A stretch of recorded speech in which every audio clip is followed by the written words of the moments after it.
नमस्कार मित्रांनो. जसं की आपल्याला माहिती आहे की मार्केटमध्ये बऱ्याच बँक्स, बरेच फायनान्शियल इन्स्टिट्यूट्स, बरेच प्रायव्हेट लेंडर्स आपल्याला होम लोन किंवा मग इतर कुठले लोन प्रोव्हाईड करतात. तर प्रत्येक बँकामध्ये पण वेगवेगळे होम लोन्स असतात, वेगवेगळे टाइप्स असतात. प्रत्येक इन्स्टिट्यूटचे वेगवेगळे टर्म्स एंड कंडिशन्स, कुणाचे हिडन चार्जेस असतात जे की आपल्याला माहिती नसतात. प्रत्येकाचे वेगवेगळे इंटरेस्ट रेट्स असतात. प्रोसेसिंग चार्जेस वेगवेगळे असू शकतात. तर यामध्ये कुठेतरी आपण कन्फ्यूज होतो आणि कुठेतरी निग्लिजन्स किंवा मग कुठेतरी फिजिबिलिटीमुळे आपण जे की आपल्याला लवकर जमेल किंवा मग कुणीतरी सांगितलं की हे होम होम लोन चांगलं आहे, तर त्याच्याकडे आपण वळतो आणि ते होम लोन घेतो. तर हे सर्वांचं कन्फ्युजन दूर करण्यासाठीच आजचा व्हिडिओ आहे. तर माझ्या दृष्टीने मला कुठलं होम लोन, कुठली बँक पर से कुठली बँक चांगली वाटते आणि त्यामधलं होम लोन कुठलं चांगलं वाटतं, हे मी आपल्यासोबत शेअर करणार आहे. लक्षात घ्या, मी कुठल्याही बँकला प्रमोट करत नाहीये. हे माझं पर्सनल ओपिनियन आहे आणि माझं सुद्धा होम लोन त्याच बँकेसोबत आहे. त्यामुळे मी तुमच्यासोबत एक पर्सनल एक्सपिरियन्स सुद्धा शेअर करतोय असं समजून घ्या. चला तर मग व्हिडिओला सुरुवात करूया.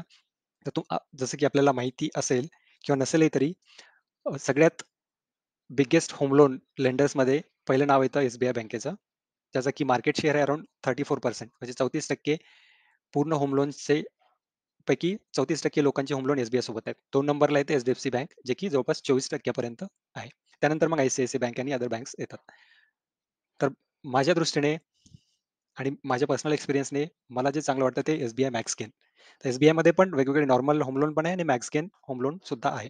तर नॉर्मल होम लोन आणि मॅक्स गेनमध्ये काय डिफरन्स आहे आणि हे मॅक्स गेन बाकीच्या लोन्सपेक्षा कसं चांगलं आहे, हे मी तुमच्यासोबत शेअर करणार आहे. तर एस-बी-आय मॅक्स गेनचे फीचर्स काय तुम्ही वाचू शकता. इन शॉर्ट मी तुम्हाला सांगतो, की मॅक्स गेन हे ओव्हरड्राफ्ट म्हणजे ओडी अकाउंट असेल. आता ओडी अकाउंट म्हणजे काय?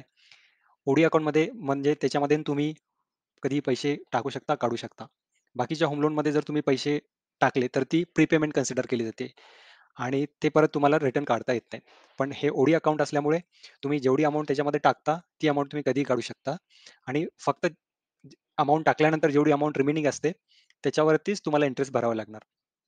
फॉर एक्झाम्पल, तुमचं होम लोन आहे 20,00,000चं आणि तुमच्याकडे एक सरप्लस अमाउंट आहे, एक्स्ट्रा अमाउंट आहे, जे की कुठल्या बोनस असेल किंवा मग कुठली प्रॉपर्टी विकली आहे किंवा कुठल्या मित्रांकडनं भेटले, ते तुमच्याकडे अमाउंट आली असेल, तर ती अमाउंट कुठे टाकायची हा तुमच्याकडे प्रश्न असेल, तर तुम्ही तुमच्याकडे जर एस-बी-आयचं मॅक्सिमम होम लोन अकाउंट असेल, तर तुम्ही ते ₹5,00,000 त्या अकाउंटमध्ये टाकू शकता आणि त्या अकाउंटमध्ये टाकल्यानंतर तुमचं जे होम लोन होतं 20,00,000चं, ते झालं आता 15,00,000चं.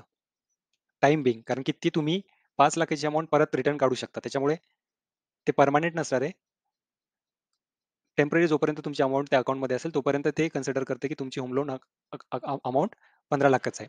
तर तुम्हाला जो इंटरेस्ट लागेल, तर तो 15,00,000वरतीच लागेल, ना की 20,00,000. भले तुमचं होम लोन 20,00,000चं आहे, पण सध्या तुम्ही त्याच्यामध्ये काहीतरी अमाउंट ॲड केली आहे, तर ते झालं 15,00,000चं. त्याच्यामुळे 15,00,000वरतीच इंटरेस्ट लागेल आणि तुम्हाला परत जर ते 5,00,000 कुठेतरी इन्व्हेस्ट करायचे असेल, कुठे कशासाठी तरी लागत असतील, तर तुम्ही ते 5,00,000 जेव्हा काढून घ्याल, तर रिमेनिंग राहते 20,00,000वरती. तर नेक्स्ट मंथमध्ये परत त्या 20,00,000वरतीच तुम्हाला इंटरेस्ट लागेल आणि त्याच्यामध्ये डिपॉझिट करायचे आणि किंवा त्याच्यामधून अमाउंट काढायची. याचे कुठलेही एक्स्ट्रा चार्जेस नाहीयेत किंवा त्याचे ॲडिशनल चार्जेस तर नाहीच आहेत. प्लस त्याची काही लिमिट सुद्धा नाहीये. म्हणजे तुम्ही एका महिन्यामध्ये फक्त 5 वेळेसच ट्रान्झॅक्शन करू शकता, अशातली ही कुठलीही बाब नाहीये. तुम्ही कितीही मल्टिपल ट्रान्झॅक्शन्स करू शकता त्या अकाउंटमधनं. तर तुम्हाला हा सगळ्यात बिगेस्ट बेनिफिट मला एस-बी-आय मॅक्स गेनचा वाटतो. तर त्याचेच ॲडव्हांटेजेस आपण बघूयात.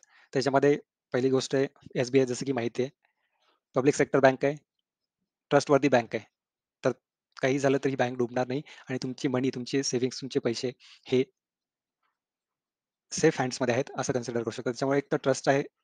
आता बरेच तुम्ही बँकचे झोल किंवा मग बाकीच्या गोष्टी ऐकता ज्याच्यामुळे बऱ्याच लोकांना त्रास होतो. तर एस सोबत असं होणार नाही. दुसरी गोष्ट म्हणजे जसं की मी तुम्हाला सांगितलं, की तुम्ही त्यामध्ये किती अमाउंट टाकू शकता. तर ती अमाउंट तुम्ही ॲज अ इमर्जन्सी फंड पण कन्सिडर करू शकता. आता इमर्जन्सी फंड्स काय आहेत, कसे आहेत, काय असतं याच्याबद्दल तुम्हाला इन्फॉर्मेशन YouTubeवरती किंवा मग बाकी माध्यमातून भेटेल. तर इमर्जन्सी फंड म्हणजे इन शॉर्ट मी सांगतो, की इमर्जन्सी फंड म्हणजे असा फंड जे की तुम्हाला इमर्जन्सी केसमध्ये लागेल. ज्याला की तुम्हाला टच नाही करायचं, पण कधी काही झालं, तर ते तुम्हाला कधी काढता येतील असे फंड तुम्ही त्याच्यामध्ये ठेवू शकता. जसं की फॉर एक्झाम्पल तुमची जॉब गेला. बऱ्याच लोकांचा कोव्हिडमध्ये जॉब गेला. तर तुमचा जर जॉब गेला, तर तुमचे परत ई-एम-आय कसे पे करायचे, घर खर्च कसा काढायचा, तर त्यासाठी जी अमाउंट सेपरेट काढलेली असते ती इमर्जन्सी फंड ती तुम्ही मॅक्स गेनमध्ये टाकू शकता. त्याच्यानंतर इंटरेस्ट सेव्हिंग जसं की मी तुम्हाला सांगितलं तुम्ही जेवढी अमाउंट टाकाल, तर तेवढे होम लोनमधून तुमचे वजा होतात आणि बाकीच्या अमाउंटवरती इंटरेस्ट लागतो. हा डेली कॅल्क्युलेट होतो. तुम्ही जर डेली अमाउंट टाकत असाल, तर डेली त्याचा इंटरेस्ट कॅल्क्युलेट होतो आणि at the end of month तो इंटरेस्ट तुमच्याकडनं घेतला जातो. त्याच्यानंतर जसं की तुम्हाला माहिती आहे, की आता सध्या एफ-डीचे रेट्स काय चालू आहेत 4, 5, 6% पर्यंत तुम्हाला एफ-डी भेटते. तर तुम्ही जी अमाउंट या एस-बी-आय मॅक्समध्ये टाकाल, ती अमाउंटवरती तुम्हाला ॲज जो की तुमचा मॅगझिनचा रेट आहे, होम लोनचा रेट आहे, त्याच रेटवरती तुम्हाला इंटरेस्ट भेटेल. कारण की तेवढा इंटरेस्ट तुमचा सेव्ह होतोय, म्हणजे तेवढाच इंटरेस्ट तुम्हाला गेन होतोय. राइट. जर तुम्हाला जवळपास सध्या मॅगझिनचा 7च्या अराउंड इंटरेस्ट रेट असेल, तर तुम्हाला 7% त्याच्यावरती सेव्हिंग होईल. आणि दुसरी गोष्ट म्हणजे तुम्ही सर्व तुमची जे काही सरप्लस अमाउंट आहे, सर्व त्याच्यामध्ये टाकू शकता आणि त्याच्यामधनंच तुम्ही पेमेंट जे काही असेल, तुमचं मंथली लाईट बिल असेल किंवा मग दुसरे कुठले बिल्स असतील किंवा मग कुठले दुसरे पेमेंट्स असतील, ते सर्व तुम्ही एस-बी-आय मॅक्स करू शकता. त्याच्यामुळे जेवढे दिवस त्याच्यामध्ये अमाउंट राहील, तेवढे तुम्हाला इंटरेस्ट सेव्ह होईल. त्याच्यामुळे हे one of the biggest advantage SBI max आहे. त्याच्यामुळे मला हे हा एस-बी-आय मॅक्स लोन टाइप फार आवडतो आणि मी पण तुम्हाला हा रिकमेंड करेल. त्याच्यानंतर प्रत्येक गोष्टीचे डिसएडव्हांटेजेस सुद्धा असतात. तर एस-बी-आय मॅक्स डिसएडव्हांटेजेस म्हणजे काय?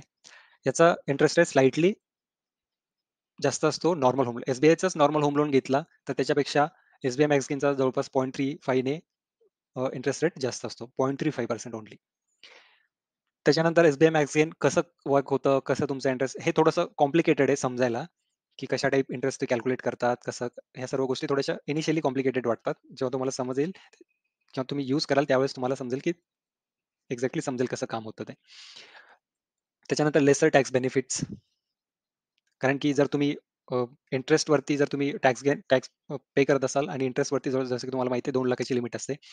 तर जर तुम्ही मॅक्स बरीच अमाउंट टाकली, तर तुमचा इंटरेस्ट कमी जाईल आणि त्याच्यामुळे तुम्हाला ते 2,00,000 अमाउंटच्या पेक्षा कमी अमाउंट तुम्हाला टॅक्स पे करताना दाखवावी लागेल आणि तिथेच कुठेतरी तुम्हाला तुम्हाला इंटरेस्ट जास्त लागेल. तर सध्या इंटरेस्ट रेट काय सध्या 6.7 इंटरेस्ट रेट आहे. मॅक्सिनचा आणि होम लोनचा त्याच्यापेक्षा 0.35 म्हणजे जवळपास 7.05 चा इंटरेस्ट रेट मॅक्सिनला सध्या चालू असेल. तर नक्कीच तुम्ही हे ऑप्शन कन्सिडर करू शकता. हे माझं पर्सनल ओपिनियन आहे.